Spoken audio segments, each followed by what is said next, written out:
Welcome to my final ISP and project in my ACES journey.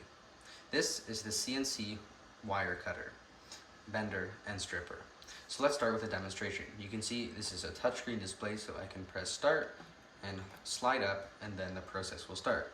You'll get a countdown feature on the display, and then the process will start with the motors over here. So that is the servo that scores the wire. Unfortunately, I was not able to get the cutting working. Then the unipolar stepper motor bends the wire 90 degrees, and then the NEMA 17 will extrude it the length of the wire. It takes a while.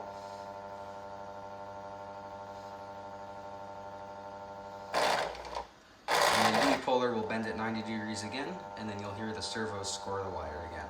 And then that is the end of the process. Next, this is our touch screen, and we can go over a list of the features on it. So if we click the setup button, right now dots are just here for placeholders, but I was imagining that you could create different bend angles, so say 50 and 45 and 90, and you could select a parameter, and then the different lengths of wire, and then the end lengths you want scored at the end. So we can go in here now and take a look at the internals of this device. Here is a breakdown of how all of the components come together from my Fusion 360 design. So let's start with a breakdown of how this machine works. So we have a 2.8 TFT touchscreen display over here, 2 rugged metal push buttons, an emergency stop, an incandescent indicator light. Then over to this side, we have the motors.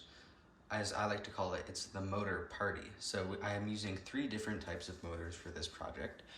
As you can see as I open up, you're using 3 25-gram servos, 1 24-volt unipolar stepper motor, and 1 12-volt NEMA 17 stepper motor. I have an Arduino Mega connected to a custom PCB and shield. Here's my PCB for this project.